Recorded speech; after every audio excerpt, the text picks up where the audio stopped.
Šodien mēs esam ciemos pie Darijas. Eņģi, kas tur ir? Čau, Marta! Suns palika ārā. Jā, lai staigā. Pastāst, Dari, kuras šodien esi atnākusi? Tu esi atnākusi pie manas ciemos. Mani sauc Darija Krasteņa. Es esmu cilvēka dizaina sistēmas pasniedzēja. Vispār foršs cilvēks. Skaidrs, tad ejam tālāk. Darija Krasteņa, certificēta cilvēka dizaina pasniedzēja un praktiķa ar vairāk nekā 700 studentiem, plašu pieredzi palīdzēt cilvēkiem atklāt savu bodygrāfu, izprast stiprās puses un pieņemt sevi. Šajā sarunā uzzināsim, kā cilvēka dizains var uzlabot ikdienas dzīvi un sniegt jaunas atklāsmes par sevi, kā arī iepazīsim tuvāk Dariju. Nakts vai diena? Diena. Tikai diena. Paskaties uz maniem logiem un uz manu dienas gaismu. Skaisti pastēties. Ļoti. Saulaini, ja? Jā. Dzīvot pēc iepriekšēja plāna vai ļauties plūsmai? Ļauties plūsmai. Klusums vienatnē vai sarunas ar cilvēkiem? Man patīk gan tas, gan tas. Ļoti patīk, bet jautājums, kādas sarunas ar cilvēkiem? Vienkārši par dabu, par laiku man neinteresē. Ja viņas ir dziļas, tiešām tādas dziļas, kad mēs nebaidamies atvērties viens otram, tad es liktu vienādīgi zīmi, laikam. Vai pat, nezinu, vai pat, laikam, dziļas sarunas ar cilvēkiem. Tas attīsta droši vien cilvēku. Jā, gan mani, gan otru man šķiet, kad mēs esam gatavi runāt par tādām lietām, kas, kur mēs augam abi. Nu tā, jau patīk dziļas sarunas. Svarīgākais būt saprastam vai pašam saprast pasauli?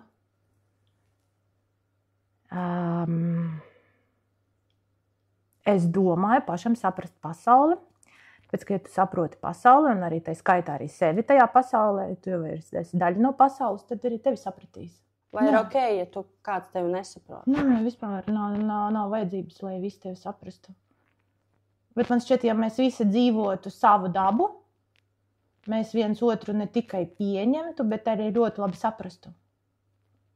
Kas ir sava daba? Tas, kas mēs esam, ja mēs dzīvotu sevi, tā kā savas vēlmes, savu kaifu pa dzīvi, neklausītos, ko mums saka no malas, kā dzīvot, ja mēs dzīvotu tikai sevi, pieņemtu sevi, kādi mēs esam, tad mēs tikpat labi arī saprastu, ka citi arī ir atšķirīgi. Un tad vienalga, ko viņi darītu vai teiktu, mēs tāpat iekšēji viņus saprastu. Sekot intuīcijai vai balstoties uz loģiku? Intuīcija, protams. Protams, ko loģika var pateikt? Neko. Ja domājies, ja sākās karš, ko loģika var pateikt, ja tu litā sāks krist bumbas? Tu nekad neesi tām apmācīta. Tu zini, kā rīkoties, kad bumbas krīt blakus? Es arī nezinu. Ko tu loģiski izdomātu? Kur bēgt? Kur? Tu pat nezinātu. Tev būtu jāļaujās savai ķermeņa enerģijai. Kur tev ķermenis velk? Ķermenis. Prāts vispār apjuktu šajā visā hausā.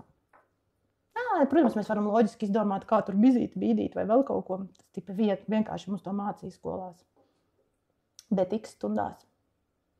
Tāpēc pa lielam jāklausās ķermeni arī ne x stundās un jāmācās to klausīties. Bet tā ir tāda vesela mācība, ne? Protams, caur visādām zinātnēm var to mācīties. Arī caur pieredzi. Arī caur bēdīgu pieredzi. Bēdīga pieredze arī pieredze. Vai ne? Un caur to man teica, ka ļoti daudz ko cilvēki iemācās. Tā saka, tādos zemākajos punktos beigās cilvēkiem pagriežās tās dzīves, ka tu pat neiedomājies. Jā. Cilvēka dizains instruments pašizziņai vai ceļvedis dzīvei? Ceļvedis dzīvei. Tāpēc, ka cilvēka dizains nav tikai par pašizziņu. Tas nav par to, ka es tagad zinu, ka es esmu, nezinu, tur ar gribas spēku vai ar spēcīgu iekšēju draivu, adrenalīnu.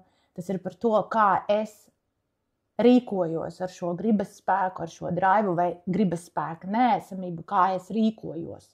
Katru dienu pieņemot mazus vai lielus lēmumus. Kaut vai atverot tev šodien durvis, jā. Tas ir ceļvedis, kā es katru es tās zināšanas cilvēks var pielietot visu laiku, lavierējot pa visu savu dzīves taciņu. Tas tā kā zīmes tāds, ka tu iemācies viņus nolasīt. Nē, tās nav zīmes. Jā. Tas ir tava enerģija, ko tu dzirdi iekš ķermeņā. Tā kā es teicu, ka x stundā. Ķermenis jau tev pateiks, kur iet pa labi vai pa kreisi, vai palikt, nezinu, noslēpties zem galda. Tā, Dari, mēs te varētu nesam dāvanā fermentētu dzērienu. Ak, Dievs, paldies. Bet Ko tas nozīmē fermentēts dzēriens? Tas ir, viņš uz labām baktērijām, viņš palīdz sašķelt tev ēdienu, un tev ir vairāk enerģijas, un mazāk gribas ēst. Wow. Tas ir tā kā dabīgs dzēriens, jā? Viņš ir dabīgs, tur ir? Tur ir medus pievienots. Medus dabīgi, ok. Šis ir granātābola, tā kā tur ir galvenā garšas noci granātābola. Tad tev ieliet tēju, jā? Jā, es gribēju tēju. Jā. Un es tev jautāšu tālāk, kā tehnoloģijas ietekmē mūsu spēju dzīvot saskaņā ar sevi? Kā tehnoloģijas palīdz mums dzīvot saskaņā ar sevi? Jā. Tā, pagaid, man taču tā pilnīgi jādomā. Piemēram, kādas tehnoloģijas? Mašīnas? Vai mākslīgais intelekts? Instagrams, fans. Protams, ka ērti jāzina aizbraukt ar mašīnu uz centru, nevis iet ar kājām. Tas gan, jā, viss kaut kā tur notiek ļoti ātri, bet tāpat laikā es domāju, ka mēs spējam arī kaut kādā mirklī arī izdzīvot bez tām tehnoloģijām. Un tā dzīve varētu būt pat vēl skaistāka. Piemēram, mana meita pārstāja žāvēt matus jau pusgadu, kas man likās pilnīgi nav iespējams. Nu, kā var? Slapja mata, visu laiku jādomā, tur vai pirms miega, ja tev ir jāizmazgā vai no rīta, lai neietu ar slapjiem matiem. Viņi tas padodās. Vispār neizmanto fēnu. Un atšķirība ir vai tas vienkārši? Viņa grib, lai viņai ir ļoti smuki, spīdīgi mati. Nu, viņa tā ir iedomājusies, ka viņi varētu būt, bet viņai arī ir smuki ir mati. Viņa pilnīgi mierīgi bez tā dzīvo. Tas, ko mēs uzskatām varbūt kādu problēmu, ja, ka tev ir neizžāvēti mati, ir beigās tikai paradumu maiņa. Jā, un es domāju, ka man arī ir bijuši dzīves posmi, kad man varbūt bija jābrauc ar sliktāku mašīnu, nekā man ir šobrīd mašīna, jā, vai vispār bez mašīnas. Un tad arī kaut kā, es neteikšu, ka man tā dzīve bija, vai es tur, piemēram, nevarēju atļauties lidot kaut kur ar bērniem, uz siltām zemēm, un tad es vienkārši ņēmu staigāšanas nūjas rokās, suni bērnus, un mēs gājām pa Latvijas takām. Un arī skaisti. Vienkārši tas bija fantastisks periods, fantastisks. Es brīžiem domāju, ak, Dievs, toreiz man likās, ka tas ir briesmīgs periods. Nav īsti līdzekļus pat aizvest bērnus uz restorānu. Bet tāpat laikā es atceros, ak, Dievs, cik daudz mēs staigājām. Cik daudz mēs runājām, cik daudz mēs viens par otru uzzinājām, cik daudz bērni uzzināja. Cik mūsu attiecības ģimenē ir mainījušies vispār visiem 4. Es nezinu, vai vienmēr, kā tu teici, tas... Spēj dzīvot saskaņā ar sevi. Vai tas ietekmē? Modernie, jā, kas tur līdzekļi, jā, tehnoloģijas. Jā. Nu, labi, tad vai viņi dažreiz var pat degradēt, man šķiet. Jo mēs, kad dzīvojam ļoti lielā komfortā. Sociālajie mēdīji ietekmē cilvēku pašvērtējumu. Es nezinu, es domāju, ko tad tas cilvēks izvēlās skatīties pa lielam. Bet es domāju, ka ir daļa no cilvēkiem, liela daļa, ja es pat varētu pateikt, kas viņiem ir tajā bodygrafā, ir ļoti daudz ietekmē pašvērtību, ļoti stipri. Jā. Es skatos skaistas tur modeles vasarā vai mājas vai vēl kaut ko, kas man nav. Jā, vai foršas biznesa, ko cilvēki veido. Bet jau nezinu, kas tur mājās notiek vai cik viņš naktis nav gulējis. Savam zemajam pašvērtējumam skatoties citus. Un tagad es arī darīšu tāpat kā viņi, lai pierādītu, ka es esmu foršs. Ja? Un viņš dara, un tu nezini, kad viņš izdegs tas cilvēks. Viņš varbūt šobrīd izskatās ļoti veiksmīgs. Viņam liekas, ka viņš ir laimīgs, bet patiesībā tur jau deg. Salīdzināt sevi savos 11 gados, piemēram, ar meitu tavu 11 gados. Es domāju, ka tas, ka viņam ir noteikti pieeja apzināties sevi daudz ātrākā vecumā nekā, piemēram, man. Es dzimusi, kuru tur 79. gadā. Tas vēl bija padomu laiki. Un, attiecīgi, mani audzināja vecāki un vecāki, kuri ir pavisam padomu laiku produkti. Un, protams, ka ir atšķirība starp to, kas man lika galvā un kā mēs šobrīd audzinām savus bērnus. tādā ziņā, jā, protams, viņiem ir pieeja apzinātībai daudz lielāka varbūt nekā mums ir bijusi agrāk. Es tā pieļauju. Bet es nevaru pateikt, ka viņam ir vieglāka šobrīd dzīve nekā mums ir bijusi. Es domāju, vēl ņemot vērā visus šos sociālos tīklus, un kā tu sāki sacensību, un kāds tur 15 gados jau pelna miljonus, kāds 12 gados, ja, tad, pusauģis skatās savos 16, 17 gados un saprot, ka viņi visi jau ir nokavējuši. Viss ir nokavēts jau. Un tas ir sarežģīti, man liekas, tā dzīvot. Tā. Kā tu definētu mīlestību vienā teikumā? Un tas kāds jautājums man uzdod tā vienā teikumā, kas ir mīlestība. Kā mīlestība viņš var būt taču pret citu cilvēku, pret sevi vai ne? Vispār visu kaut ko. Tā ir kaut kāda pieņemšana. Kā mēs pieņemam sliktus laika apstākļus, un mēs velkam botas, foršas apģērbus un ejam tajā lietu, sniegā, staigāt, braukt no kalniņa. Un mēs pieņemam, tā ir mīlestība, jā.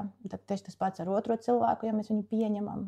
Kas tad īsti ir beznosacījuma mīlestība? Man šķiet, ka tā atkal ir tā pati pieņemšana. Es nezinu, kā pirmkārt tu pieņem cilvēku tāds, kāds viņš ir. Es skatos, piemēram, uz savu vīru, jā. Viņš man ir tāds, kāds viņš man ir, jā. Dažreiz dzīvo sevi, dažreiz nedzīvo. Viņš ir pilnīgi atšķirīgs no manis. Pilnīgi, viņš ir totāli, mēs esam pilnīgi atšķirīgi. Ja viņš, pieņem to, ko viņš dara. Pieņem to, ko viņš dara, un ļaut viņam darīt to, ko viņš grib darīt. Kas es tāda esmu? Kas viņam var aizliegt? Gribētu es arī pret sevi tādu attieksmi. Ka tu vari darīt to, ko tu gribi. Jā, tas, man liekas, tāda vislielākā dāvana vienam otram. Un tā ir tā beznosacījuma mīlestība, ka tu drīksti iet tur uz pasākumu tikai tad, ja tu man ļausi darīt to un to, ja tur, vienalga. Vai es tur vakar izmazgāju traukus, tāpēc šodien tu sēdi ar mani. Kaut kā tas tāds, Vai beznosacījuma mīlestībā ir arī kaut kas, ne jau slikts, bet strīdi. Nesaskaņa. Varbūt ne tāda nesaskaņa, bet viedokļu nesakritība. Tas tur ietilpst vai tomēr ne?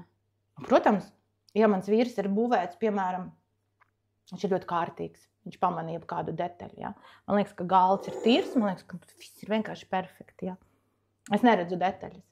Viņš atnāks, viņš pateiks, kur tīrs dārija, paskaties šeit, kur cukura graudi, kuras es nepamanīju. Mums var sākties strīds, jā, par to, ka viņam šķitīs, ka es vienkārši tā kā varbūt viņu nerespektēju, neesmu notīrījis, bet no otras puses, ja viņš zina, ka es to nemaz neredzu, viss, mēs kaut kā tur pastrīdamies, pasmējāmies. Priekšmets skolās, kāds tas būtu? Cilvēku dizains. Tāds tā kā jautājums vienkārši ir pats par sevi, jā, cilvēku dizainu noteikti es ieviestu skolās. Tas palīdzētu kā jauniešiem? Kurā vecuma posmā tas palīdzētu jauniešiem? Kad ir pusauģi noteikti, tas būtu interesanti, jo tieši pusauģi vecumā bērniem sākās visas tādas sevis varbūt pieņemšanas, nepieņemšanas lietas, ļoti spēcīgas salīdzināšanas, viņi iet cauri diezgan sarežģītam periodam, gan fizioloģiski, gan mentāli, emocionāli. Un, tas jau ir noteikti, kad būtu forši pastāstīt. Viens ir tas, ka tur labi pastāstīt, kā ir fizioloģiski notiek, ja, bet kāpēc kaut kas vienu vai otru iztrigero, kāpēc, es vienkārši redzu, piemēram, arī pēc saviem bērniem, pusauģiem, ja, kādēļ rodās kaut kādi, piemēram, meiteņu strīdi savstarpēji, vai kaut kādas nesaskaņas, to tik labi var ieraudzīt tajos bodygrafos un arī tik vienkārši var nomierināt savu bērnu par to, ka ar viņu viss ir kārtībā, kā ar draudzenēm arī viss ir kārtībā. Tikai vienkārši, nemāk tieši tur rīkoties, kur rīkoties, tāpēc dažreiz notiek šis savstarpējas cīņas, kaut kādas tādas mini cīņas, piemēram. Jā. Tad, kad bērns ir apzinātāks, kad viņš var jau dzirdēt, saprast, kaut gan cilvēka dizainu var arī pasniegt ļoti primitīvā veidā. Piemēram, parādīt emocionālajam bērnam, ka viņš ir emocionāls, piemēram, ar dažādu mantu palīdzību. Piemēram, ziniet, tāda Es tev pēc tam varu parādīt tāds 8-kājīšs, tad ir mantiņas, kur tu izgriez uz vienu pusi, viņš ir zils tāds bēdīgs, un uz otru pusi viņš ir rozā tāds smaidīgs. Un tā ir ļoti laba manta priekš bērniem, kas ir emocionāli. Pēc cilvēka dizaina emocionāli. Man tā ir bijusi maniem abiem bērniem, un es viņam teicu vienkārši no rīta pamosties, izgriez to pusi, kura tev šobrīd šķiet, kā tu jūties. Un viņi paši pēkšņi vēro, ka šodien viņi izgriež uz zilu pusi, parīt uz rozā, un viņi pēc tam paši atseko, ka īstenībā tām emociju maiņām nebija nekādu iemeslu. Un viņi pēkšņi sāk apzināties, ka tas ir normāli, ka viņi tā viļņojas, ka viņam nav jāmeklē nekādu iemeslu. Visādi var arī ļoti bērnišķīgā valodā to pasniegt.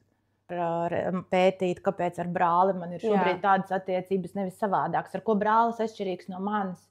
Un tad ļoti Māma labi... mani saprot, tētis mani nesaprot. Jā, arī otrādāk mēdz būt, ja, piemēram, neemocionālam bērnam ir daudz vienkāršāk runāt ar neemocionālu vecāku.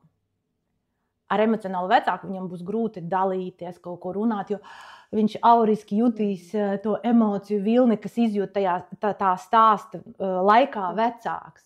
Tur ir ļoti daudz visādi tāda knifiņa.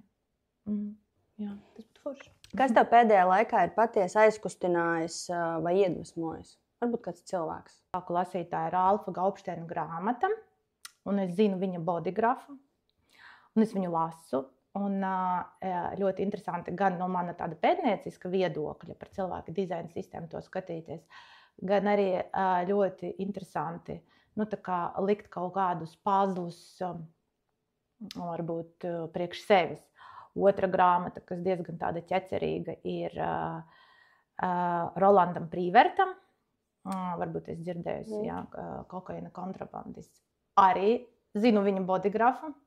Un arī tā pētniecība, autobiogrāfisko grāmatu pētniecība vai filmu ir kaut kas tāds, par ko es pilnīgi degu, man viss deg iekšā un man tas iedvesmo un tas ir vienkārši tik interesanti. Es nezinu, man visu laiku, man liekas, kaut kā iedvesmo un aizkustina gan mani bērni, gan vīrs. Tas ir pat nevar pateikt konkrēts kaut kādas situācijas, bet tas notiek visu laiku. Jā, piemēram, ar vīru vakar gājām pastaigā, sākam runāt, tā saruna aizgāja gana dziļa. Un viņš kaut kādas tādas lietas ir pateicis, kas man lika aizdomāties, ka man likās, Dievs, cik viņš man ir apzināts, Dievs, cik forši, jā, cik skaisti būt ar cilvēku, kurš ir tevim uz viena vīdņa, jā, vai, piemēram, meita, jā, kurai tu stāsti arī par viņas emocijām, par viņas jūtīgumu, par to, kā viņai jāpieņem lēmumus, lēni, nesteidzoties, par to, kā jāvēro pasauli, ka nav jāpieņem visu to, ko saka uz sevīm. Un tad paiet kaut kāds pusgads vai gadiņš, un viņa saka, mamma, es sapratu šo mācību, ja, un mēs varam kustēties tālāk. Ja, un es tā, kā tas mans bebis šitā te varēja, vai bērns, kurš mācās Anglijā, ja, ka viņš ienāk kaut kādā tādā strupceļā ar mācībām, un beigās šobrīd es redzu, ka viņš tā kā izejot cauri kaut kādām varbūt savām melanholiskajiem stāvokļiem, viņš vienkārši tā kā saņemās, viņam nevis saņemās, bet viņam uznāk šis te jauns kaut kāds enerģijas vilnis, viņš sēž no rīta līdz vakaram kaut ko mācās, un tas arī ir iedvesmojoši. Ja atskatītos no tavas bērnības, par ko tu vēlējies kļūt? Par aktrisi. Nopietni, jā? Nopietni, jā. Par aktrisi. Šis ir kaut kāds, tev uzstājies, tev esi tādā skatuves. Par aktrisi un dziedātāju. Dziedātāju es ātri atmetu, tāpēc, ka man tipa, es nevaru dziedāt, jo man ir vispār, es netrāpu nevienās elementārās notīs, bet, visdrīzāk, ja es to mācītos, tad ar laiku es to varētu, bet jā, es vienmēr esmu gribējis būt par aktrisi. Es vienmēr, nezinu, es pat esmu redzējusi savos sapņos, kā es Oskaru saņemu. Tas būs vispār drošākais. Tā, jā. Kaut kādā ziņā, jā, varbūt ir, man vīrs saka, tu jau vienmēr esi vēlējusies būt par aktrisi, tavs blogs, un tas, ko tu dari, tas kaut kādā veidā, nevis kompensē, bet, kaut kādā veidā ir, varbūt, ar to saistīt. Aktieris, man asociējās tikai ar kaut teātri vai kaut ko tādu, bet aktieris jau arī ir tas, kas ir otrs pēc ekrāniem. Kino, jā. Lūk, mēs te var teikt filmēju. Man tas kā aktieris šādi. Ko tu darītu, ja nebūtu cilvēku dizains? Kādu ceļu tu izvēlētos? Aktieru, vai tad būtu kaut kāds vēl kaut kāds bērnības sapnis, ko tu domāji, ka tu strādātu? Zini kā, tā jau mēs dzīvē, tā šķiet, ka mēs izvēlamies kaut ko, jā. Prātam šķiet. Bet patiesībā ļoti bieži ir tas, ka mūsu dzīve vienkārši aizved tur, kur mums ir tā kā jābūt. Un es pirms cilvēka dizaina, es tirgoju vannas. Santehniku Ukrainā. Es biju riktīgi tāda biznesa sieviete, meitene, nezinu, kā to pateikt. Taisīja vairumtirdzniecību, mazumtirdzniecību. Es nekad mūžā nevaru iedomāties, ka es strādāšu ar cilvēkiem, ar cilvēku dizainu. Nekad mūžā nevarēju to iedomāties, jo man likās, ka es vispār nejūtu cilvēkus. Ka tas nav par mani.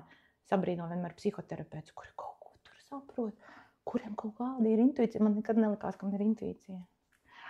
Un tad, ja man nebūtu atnācis cilvēka dizains, zinot sevi no cilvēka dizaina puses, visdrīzāk kaut kādā veidā ar kaut kādām citām iespējamas lietām es būtu tāpat nonākusi līdz tam, kur es kaut ko vai mācu, vai palīdzu citiem.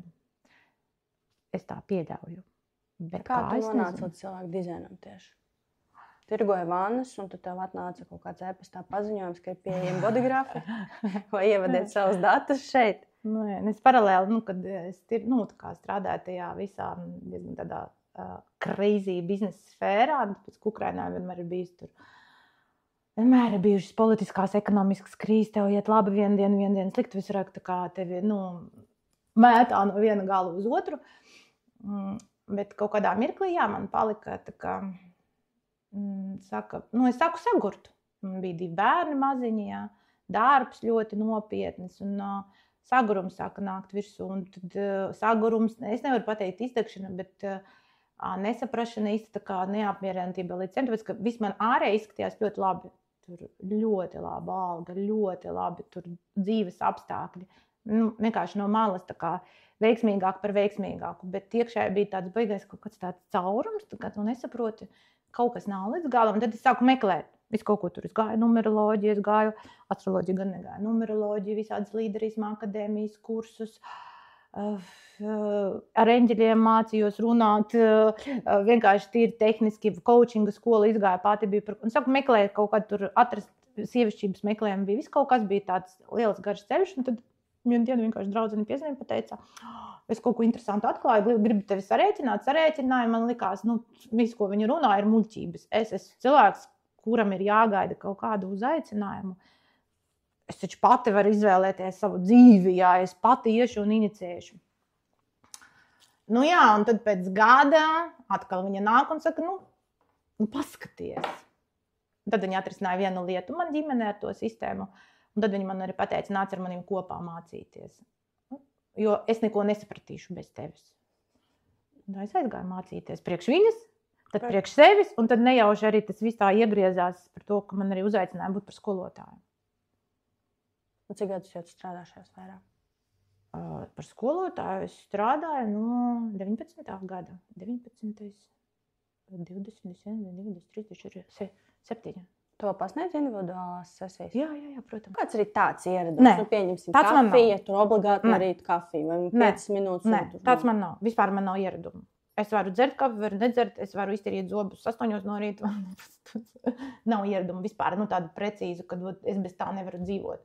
Bet ieradums, kas man, ko es māku, Excels man patīk ļoti. To es māku. Ko tu dari Excelī? Šis ir ļoti interesants fakts par Dāriju. Es dievinu Exceli. Nezinu, es viņas iemācīsies kādreiz, un arī darbā vienmēr izmantoju biznesā, kad vannas tirgoju. Un viss kaut kāds tabulas vāra. Tas tabula cilvēks, ka vajadzētu šito tabulā, šito, to, Es dievinu vienkārši tur apvienot ailītes, tur likt kopā, tur viss kaut kas, es ļoti labi zinu, un es varu jebkur to Excelī atrast, tā kā pielietojumu gan pat cilvēka dizaina. Labi, tur skaties, ka finanses arī ir jāskaita ar Excelī, vai tur kaut kādas grupas, vai tur kaut kādas tur tā, bet arī, es mācībās taisot lekcijas ļoti daudz izmantoju Exceli, tur, strukturējot informāciju, pētot, apvienojot kaut kā. Jā, man patīk Excel. Tas bija. Bet es taču neiedomātos Excelī taisīt cilvēku dizainu. Tu pat vispār bija ievērojis tādu lietu, kā var Excels. Man Excels tikai saskaitīšanai. Nu, tā kā darbā liek aizpildīt kā tabulu. Man liekas, ka tas ir tik vienkārši vērtīgs rīks un tik vērtīgs, jo kā var nezināt Excel. Man liekas, ka tas ir vienkārši, tā kā, nezinu, ko mācēt. Ar mašīnu braukt. Excel ir jāmāk. Kas bija tas pagrieziena punkts tavā dzīvē, kas aizved tev līdz cilvēku dizainam? Šīs te vānu, tirgošanas un izdegšana, ja mēs izrunājam. Vai vēl ir kaut kāds tāds? Es domāju, ka tas galējais pagrieziena punkts bija tas, ka man draudzene, viņa izstāstīja man, bet ar piemēriem parādīja, ka es esmu pati pēc cilvēka dizaina neemocionāla, bet mani bērni un mans vīrs ir emocionāli. Un pateica to, ka es emocijas ļoti spēcīgi spoguļoju, pastiprinu sevi un varu sākt izpaust uz āru, ja es nezinu, ko ar to visu čupu darīt.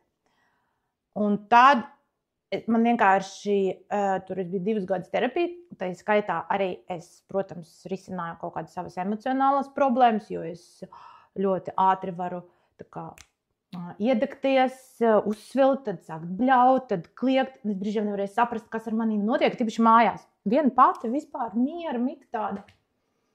Un viņa man izstāstīja, kā tas darbojās ar manām emocijām. Un es saliku to visu tā kā Excelī. Es saliku tā sastrukturēt, tā kā, ko vienkārši? Tas tik vienkārši. Un es sāku nākošajā dienā vērot sevi, kāda es esmu viena pati, un sevi, kad atnāk mājās kaut vai viens bērns, vai vīrs, vai visi 3. Ja?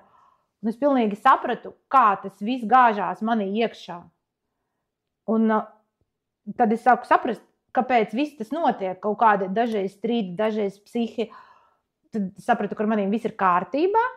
Un vienkārši tālāk vajadzēja saprast, ko ar to darīt, kā ar to sadzīvot. Un arī man viss palika skaidrs par mana vīra izdarībām, kaut kādām emocionālajām, kāpēc viņš vienu rītu sāka vienu, nākošajā rītā citu.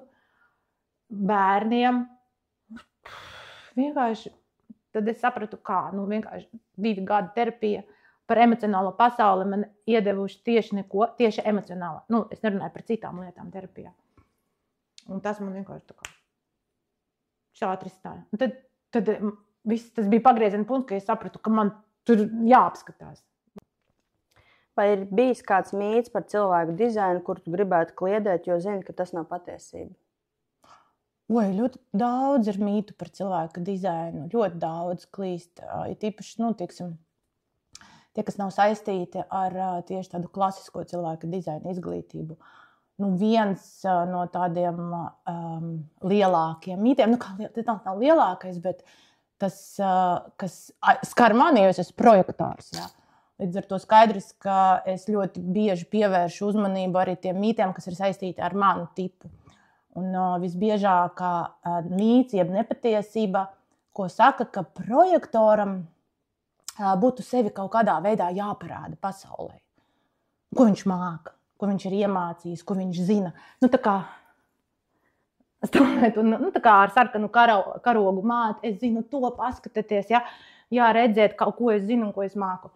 Un tas ir, diemžēl, ir ļoti liela nepatiesība, tāpēc, kāpēc tā dara? Tāpēc, ka projektori vienmēr baidās, ka viņus neviens neredzēs un neviens neuzaicinās. Un kurš tad mani uzaicinās, ja neviens nezina, ka es zinu cilvēku dizainu? Kurš tad mani uzaicinās, ka es varu dot padomu? Ja es to nevienam nestāstu, ja es sēžu mājās? Bet cilvēka dizains par laimi nav par prātu, viņš ir par enerģiju. Un mēs tas prātam ļoti grūti aptvert, bet mēs savstarpēji sarunājamies caur enerģijām ar cilvēkiem.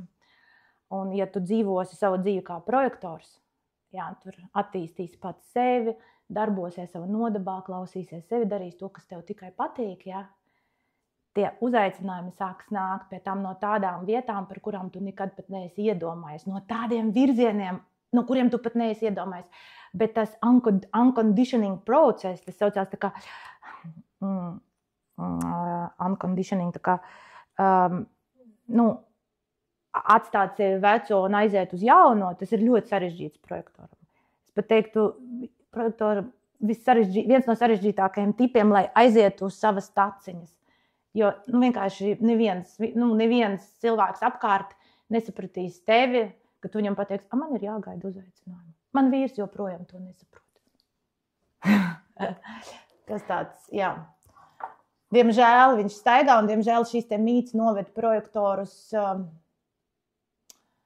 citā virzienā un viņam pēc tam būs vajadzīgs laiks, lai atgrieztos atpakaļ, es tā teiktu. Ja cilvēku dizains būtu mūzikas skaņdarbs, kāds skaņdarbs tas būtu?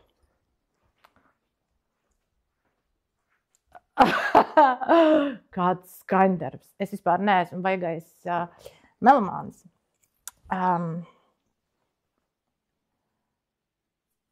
I Love My Life, Robbie Williams. Padziedās? Es? I love my...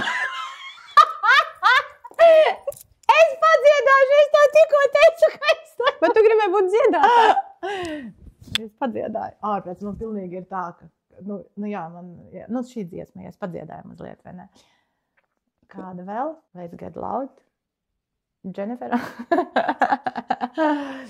Tā, jā, kaut kas tāds, jā, kas ir ļoti daudz īstenībā dziesmas var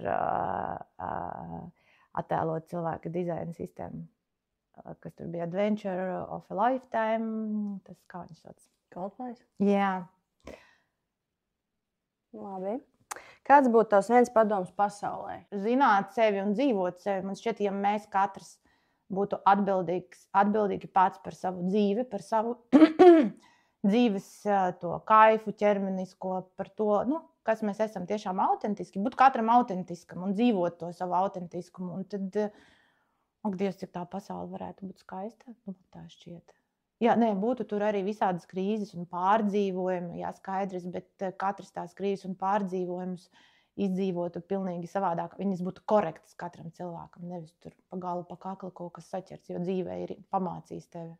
Es biju redzējis, ka tu liec tādas mēnešu vai iknedēļas tādas ziņas par cilvēku dizaina skatu punktu. Tranzīti, jā. Jā. Kāda būtu šodienas, piemēram, ziņojums pasaulē? Šodien ir 36. vārdi, kas stāv tranzītā, krīzes vārdi. Vēl viena diena stāvēs, tagad pēdējais 6 dienas stāvē. Ir ļoti svarīgi šajās dienās un vēl rītdien, 4. 5. 6. Svētdien, 1. 2. Jā. Šodien otrdiena? Ne, pirmdiena. Jā, un vēl rītdien. Nestrept karstu, tiešām ieklausīties savā ķermeni un pieņemt lēmumus no sevis. Jo šis te tranzīts var raisīt vēlmi kaut ko jaunu pamēģināt, iekļūt kaut kādos piedzīvojumus, uzsākt kaut kādus ciklus. Un, ja tas tiks izdarīts kaut kādā veidā emocionāli vai neklausoties sevi, tas cikls, kurš cilvēks ielidos un projekts, viņš var nest viņam pēc tam ļoti lielus pārbaudījumus. Un viņam nāksies iziet cauri šiem pārbaudījumiem, grib viņš vai to negrib, un iziet pie progresa, jo krīze vienmēr ved pie progresa. Tāpēc tāda ļoti viltīga enerģija. Tāpat laikā, ja mēs klausīsimies sevi un pieņemsim lēmumus no sevis, tad šī enerģija var ievest cilvēku tādos dzīves ciklos, kas viņam ir patiešām būs noderīgi, nesīs ļoti lielu attīstību, augšanu, un viņam par to būs baigais prieks, teiksim tā. Neskatoties to, ka krīzes nekad nav baigi patīkamas prātam. Un tā. Ļoti interesanti. Intuīcija, dabas dots instinkts vai dievišķa dāvana? Intuīcija, dabas dots visiem. Viņu var uztrenēt? Vai? Man kādreiz likās, ka man nav intuīcijas. Man arī tā likās, ka nav. Mums pierādījās, ka man ļoti liela izrādās bijusi intuīcija. Vai ne? Es domāju, ka tas ir visiem ļoti lielas dabas dots talants, tikai mūs visus māca pieņemt lēmumus loģiski. Ielaist suni?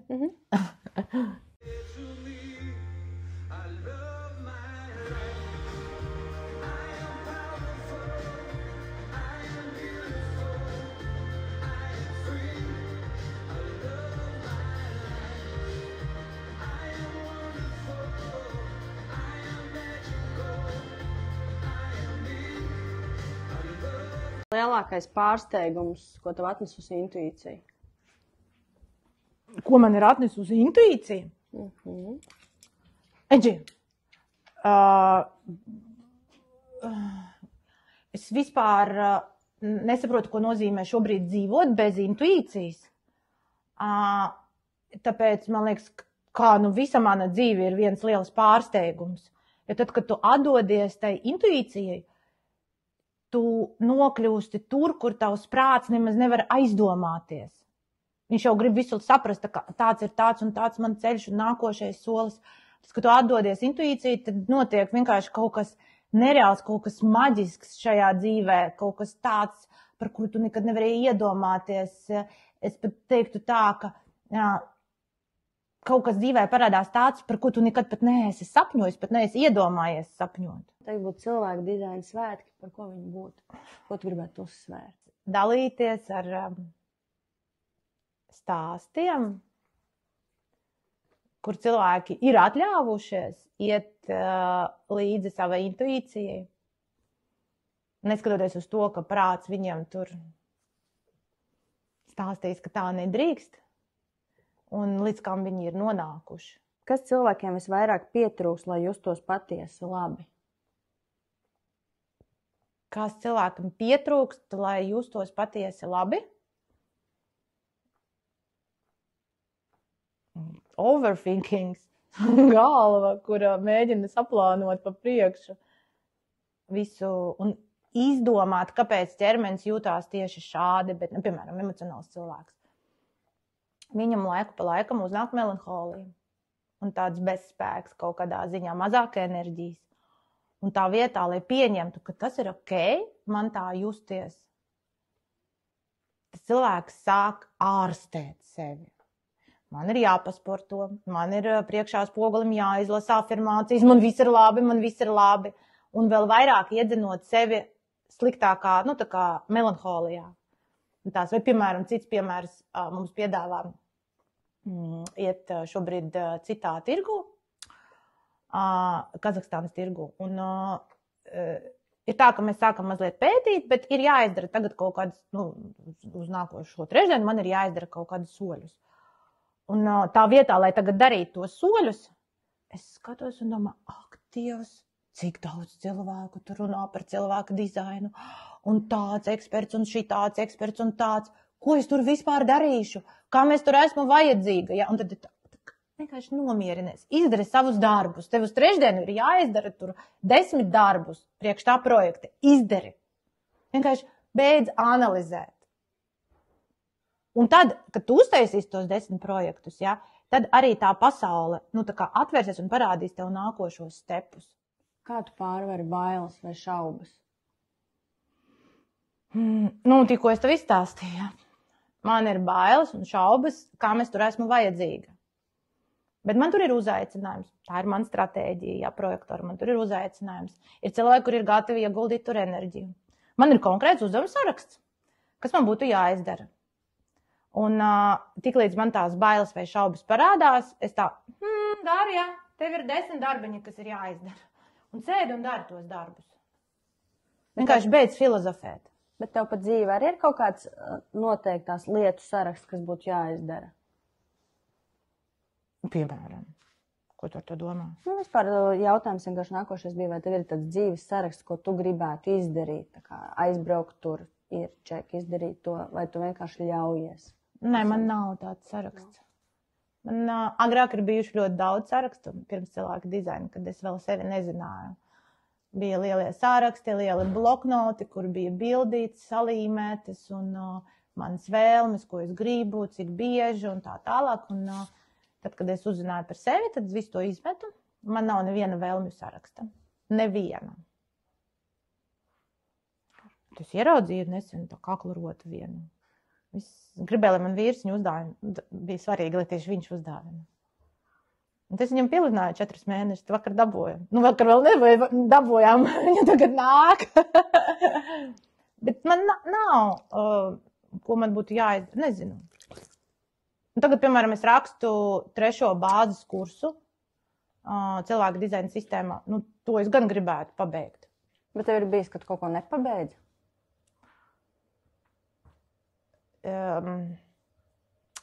manā dzīvē ir bijuši projekti, kurus es nepabeidzu, un šobrīd zinot cilvēka dizainu, es saprotu, kāpēc viņi netika pabeigti.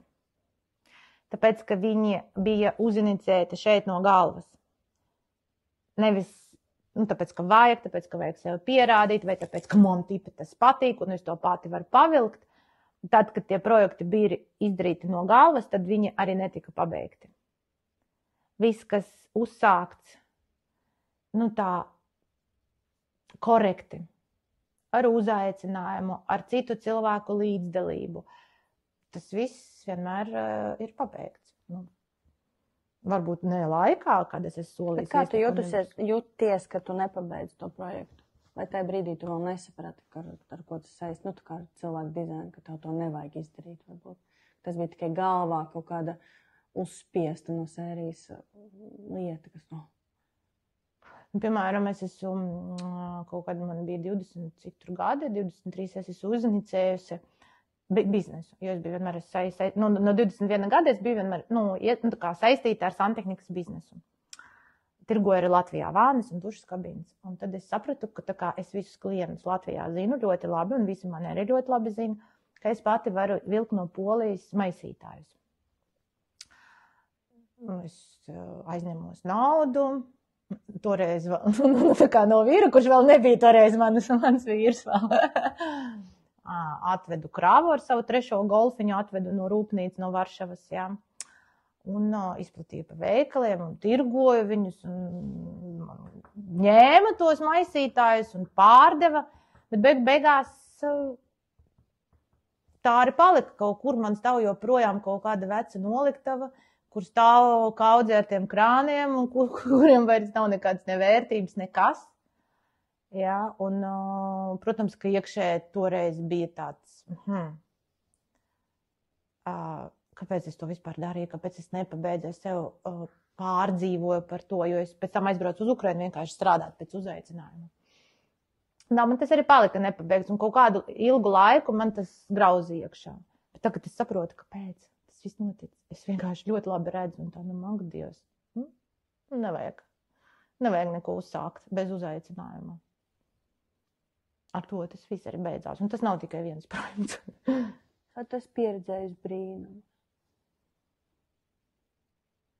Vai saistībā ar cilvēku dizainu brīnumu kādu? Vai, piemēram, kādam likās, kādu tu mani apmēram zini, kādas esmu, kā intervētāja? Tu jau nojaut, kāda būs jautājumi vai saruna vai ne? Nē, es zināju, ka tu neuzdosi man jautājumus, tādus kaut kādus, klasiskus. Bet man ļoti patīk jautājumi. Tas arī ir brīnums, forši. Man ļoti patīk. Es zinu, kas ir par to brīnumu. Es vienmēr saku, ka brīnumi ir norma. Skaties, tad, kad, ko es esmu piefiksējis, tā ir mana pieredze. Tad, kad mēs ejam pakaļ savai intuīcijai, savam ķermenim, tad, kā es tev saku, ka tas ķermenis, viņš tevi aizved kaut kur, ko tu vispār neesi gaidījis pat. Un dod to, par ko neesi pat sapņojis. Un katru to sekundi, tu sanāk jūties kā tādā brīnumā. Un tas nav svarīgi, vai, piemēram, pēkšņi ir kaut kāda forša māja, vai tur bērns mācās Anglijā, bet es arī tādos kaut kādos mazos sīkumos, piemēram, es aizbraucu pie savu bērnu, viņam ir brīvlaiks, un es štukoju, kur tad es tagad iešu ar viņu skatīties, tur, 2 dienas viņam ir brīvs, kur es Anglijā iešu skatīties Londonā, ko tieši. Man viena sekotāja uzraksta, brauc pie manis uz tādu un tādu rajonu, iepazīsimies. Un tas bija tik brīnišķīgi. Es nemaz negaidīju, mums parādīja pilnīgi citu Londonu, tas bija kaut kas pilnīgi skaistāts, un tas arī ir brīnums, sīkums tāds, bet tas arī ir tāds brīnums, kurš kā es biju plānojis tagad pēc saraksta braukt tajā Londonā, darīt to, un pēkšņi tev atverās cita pasaule, nejauši.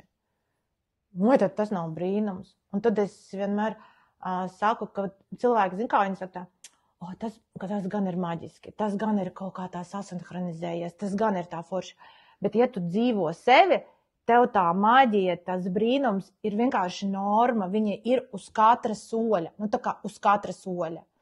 Un tā dzīve, kur nav maģijas, jā, kur nav brīnumu. Tā ir tā, var pateikt, tāda tā kā viltusēs dzīve. Vienkārši mēs ļoti daudz esam pieraduši dzīvot savā tādā prāta kastītē, un tad bišķi, ko mēs atļaujamies dzīvot pēc ķermeņa, un tad mēs dabūjam to brīnumu, tas gan bija brīnums priekš manis.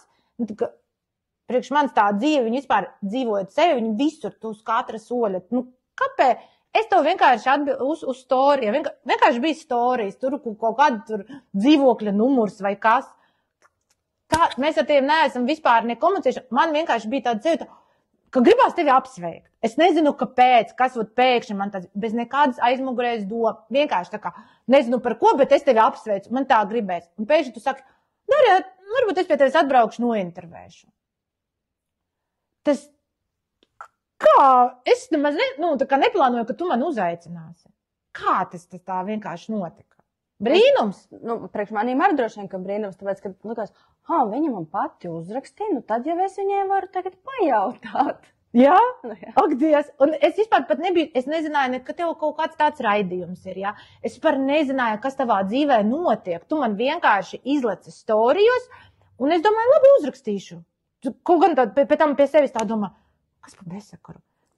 Kāpēc man būtu jāraksta tas? Mēs ar viņu tur 3 gadus neesam vispār, necik? Kāpēc? Lūdzu, te mēs sēžam. Vai ne? Tie ir brīnumi. Piekrītu. Kādu nospiedumu tu vēlētos atstāt pasaulē? Nospiedumu pasaulē? Man nav tāda ambīcija. Bērni? Viņi man jau ir. Tad tie varbūt ir 2 labākie tevi nospiedumi. Es nezinu.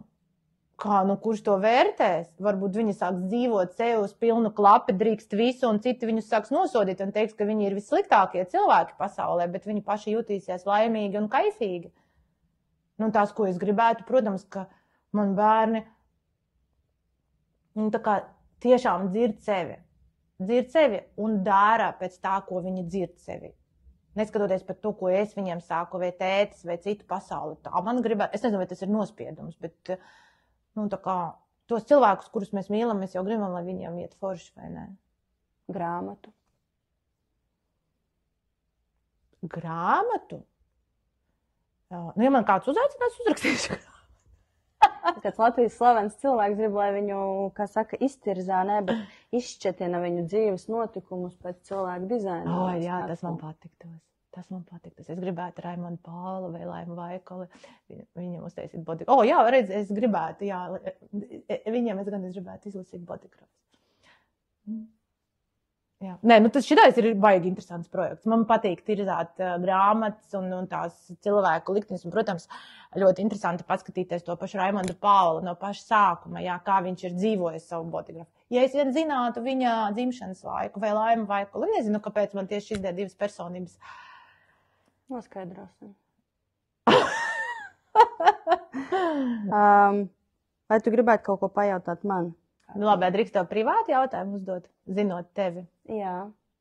Tu esi izgājusi diezgan smagam dzīves periodam. Jā. Šobrīd, kad tu esi tam garām, vai varbūt pat vēl, es nezinu, vai tu esi garām, jā. Es domāju tieši par slimību. Tad kādus secinājumus šobrīd par to dzīves posmu tu vari pateikt sev, kāpēc varbūt tas bijis, vai ko tu no tā esi iemācījusies, ko tu varētu ieteikt cilvēkiem, kas ir šobrīd tādā varbūt dzīves posmā? Ļoti labs jautājums, tāpēc, ka man tūlīt tieši paiet šie 5 gadi, kas skaitās tādi iespēja, kad var atgriezties un tādā ziņā. Tajā brīdī man liekas, ka tas ir dzīves zemākais punkts. Tajā brīdī, kad tev to pasaka, tev liekas, ka viss tev sašķīst un viss ir beidzies. Bet atskatoties uz to, un kāpēc man arī ir interesanti jautāt, kāpēc cilvēks nonāk kaut kur citur, jo tajā brīdī tu sāc novērtēt to savu dzīvi, tu saproti varbūt par saviem lēmumiem, kurus tu kādreiz neieklausījies sevi vai negribēji pieņemt par kaut kādām lietām. Un tiem cilvēkiem, kas nonāk šajā posmā, un kurā es biju, es par to, man nebija par to ērti runāt, bet es par to runāju diezgan salīdzinoši skaļāk vai netik skaļi. Es izgāju cilvēkos arī bez parūkas. Pat varētu teikt, lielāko daļu nostaigāju bez parūkas, jo tādas esmu. Šobrīd ar mani notiek tas un tas. Kad cilvēkiem nebaidīties par to runāt, nebaidīties stāstīt, kā viņi jūtās, un man kāds tur teica, nu tev jau kas tev tur bija? Hei, jūs neviens nebijāt manās čībās. Jā, es varbūt gāju cilvēkos, es gāju satikties ar meitenēm, bet man tas bija arī kaut kādā ziņā varbūt pat smagi, bet no otras puses tas tev lika iemīlēt sevi no tās puses, to cilvēku bez tiem matiem, jā. Un tā kā rīkoties, ja man gribās, es varu iet un darīt. Tu gribi pateikt, ka šī pieredze tā kā ir atvērusi tev durvis uz to, ka tu vari darīt to, ko tu gribi, jā, neskatoties uz to, ko grib citi. Es varu darīt, ko viņš grib, viņam ir jājūt sevi, un tas, kas notiek ar tevi, vai tā kā apkārtējie tevi iespaido. Un ja nav ok, tad tev ir tiesības pateikt, hei, stop, šis nav priekš manīm ok, jā, daram kaut kā savādāk. Tajā brīdī tu vienkārši dzīvoji, man liekas, citu dzīvi. Kāpēc tu domā, tev bija jāizdzīvo šo pieredzi? Kāpēc? Tāpēc, ka tad, kad tā pieredze atnāk, kad cilvēks vienmēr prasa, kāpēc man tas ir atnācis, jā, kāpēc, ko es tādu sliktu vai vēl kaut ko, nezinu, izdarījis, jā, bet tev tā pieredze šobrīd ir, teiksim, tā garām. Tu varētu šo jautājumu atbildēt, kāpēc tev tā pieredze bija atnākusi un kāpēc viņa tev bija vajadzīga? Lai iemīlētu sevi vēlreiz. Ja man pirms 5 gadiem jautātu, kāda es biju tad, es sevi nemīlēju, es jau nebiju prioritāte. Es nedzīvotu savai vilkmē, man būtu, ko dara, kā palīdzēt ģimenei, ja? Kurš jāaiziet, kuram kurš pulciņš. Nu, tā kā es nebaudīju to, es vienkārši biju tā kā pakļauta tiem apkārtējiem, kas sievas tā dara vai bērnu mātes tā dara. Bet man nebija savu hobiju, man nebija tagad, ziniet, es tagad gribētu aiziet uz Dārijas kursiem, iešu kursos, tagad man katru vakaru 2 stundiņas, man vajag priekš manīm laiku. Es domāju, tā bija tāda iemīlēšana sevis vēlreiz. Un kā tev tagad iet ar to sevis mīlestību un darīšanu, ko tu gribi? Visu laiku man cilvēki saka, nu, kā iemīli sev vairāk un mīli sev vairāk. Manuprāt, es sev ļoti daudz mīlu, salīdzinoši kā kādreiz. Protams, varbūt varētu vēl kaut kur, bet es tā priekš manas mīlestība tāda varu darīt, ko es gribu, vai darīt to, kas man patīk, vai pateikt, hei, šito es negribu darīt, tas nav priekš manīm, vai neiešu un nesatikšu kādu, tāpēc, ka tas nav priekš manīm. Un otra lieta, droši vien priekš manīm, kas ir svarīga, un es nezinu, vai no cilvēku dizaina puses man ļoti svarīgi ir blakus esošie cilvēki. Man vajag tādu pilnai mīlestībai vai beznosacījumu mīlestībai. Man liekas, ka tomēr jābūt kaut kam otru pusi, tā kā vai blakus cilvēkam, vai blakus dzīvniekam, vai blakus kaut kādai vietai, kad viens uz tās visas pasaules stāvot, un tā ir tāda tukša plika mīlestība. Tā nav tāda beznosacījuma skaista mīlestība. Tā kā tu gribi pateikt, ka tu jūties tā kā atkarīga no tiem apkārtējiem cilvēkiem, ka viņiem tā kā ir jābūt? Jā. Viņi, varbūt ne cilvēki, droši vien, ka cilvēki, jā, bet es tādu līdz galam, manuprāt, tādā mīlestībā dzīvoju, ja man ir blakus cilvēks. Es neticu tādai bezgala lielai mīlestībai pret sevi, vienai esot. Respektīvi, tu nevari iedomāties, ka tu viena pati uz planētas Zemi dzīvo un kaifo? Nē. Aha. Tas vispār nav stāsts par mani. Es varētu varbūt 1 vai 2 pabaudīt, ja, pastīties Netflix viena pati mājās, bet man lielāks tāds kaifs un mīlestības pilna būs, ja man būs mājās cilvēki, haoss, man jāuztais ēst, man jāskārto māju, man no tā būs daudz lielāks tā kā enerģijas pieplūdums, laime, mīlestība. Cik forši. Labi, pēdējais jautājums. Ja cilvēki pēc 30 gadiem klausītos šo sarunu, kāds vēstījums tu viņam atstātu? Diez vai būs daudz cilvēku pēc 30 gadiem? Nē! Ņemot to, ko cilvēka dizaini saka, kā baidīsies pasauli, sakot ar 2027. gadu, šobrīd mūsu tā intuīcijas klausīšanās var novest pie brīnuma. Bet saka, ka pēc pāris gadiem, tad, kad mainīsies šis tas, ja, tajā visā planetārajā lokā, tad klausīties savu intuīciju būs izdzīvošanas jautājums. Nevis vienkārši kaifa jautājums un magic jautājums. Un pēc 30 gadiem es domāju, ka dzīvos tikai tie, kuri mācēs klausīties savu intuīciju. Un būs aizvien mazāk to cilvēku, kas to nemāk darīt. Un kāds man būs vēstījums? Es nezinu, es domāju, kad pēc 30 gadiem tas ir kurš gads? 55. Es domāju, ka tie, kuri dzīvo sevi, viņi arī dzīvos. Un viņi zinās, kā dzīvot sevi. Pārējā?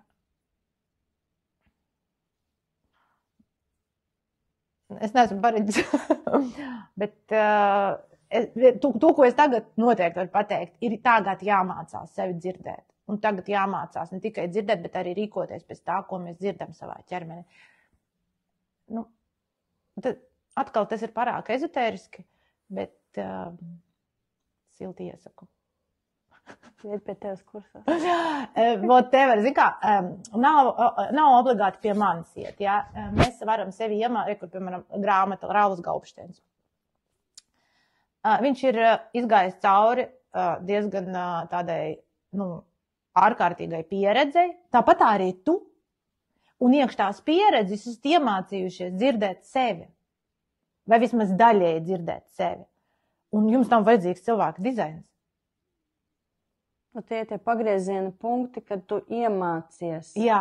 Un es, piemēram, Ralfam, viņš saka, izstāsti par manu bodygrafu vismaz tā īsumā, ko tu pēc grāmatas saprati. Es viņam sarakstīju 5 punktus. Viņš saka, kā?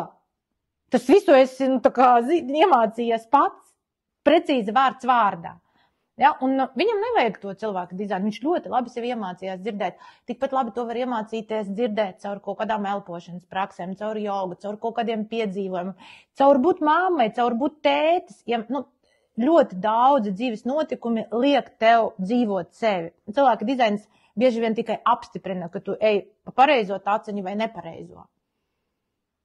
Visādi var mācīties. Es negribu pateikt, jā, protams, es tā uzskatu, ka jā, cilvēka dizains ļoti daudz, ko tiešām viņš ir tik forša sistēma. Bet visādi var, jā, jo cilvēkam varbūt kādam neatsaucās cilvēka dizains. Un nav obligāti pie manis, var mācīties arī pie citiem profesionāliem skolotājiem, angļu valodā un citās valodās. Un tā. Bet pie manis ir forši mācīties. Es māku var arī no Kazahstānas drīz mācīties, ja? Bet man ir jāuzraksta savas 10 darbiņas uz trešdienu, tad skatīsim. Vai Excels palīdzēs? Excel, kā bez viņa vispār? Bez viņa nav iespējams dzīvot. Es nezinu, ja pēkšņi atņems man datoru, kā es bez Excel dzīvošu. Skaidrs, labi, Dārija, paldies tev par sarunu. Paldies, ka atklājies un dalījies par sevi, par savu ceļu un par cilvēka dizainu. Paldies, ka paņēmi līdzi gan mani, gan klausītājus šajā ceļojumā. Iespējams, kādam šī bija pazīstama teorija, iespējams, kādam pavisam jauns atklājums, bet varbūt tieši šī saruna kļuva par pagriezienu punktu, lai sāktu dziļāk izprast sevi, savu stratēģiju, savu autoritāti un pareizās ceļazīmes.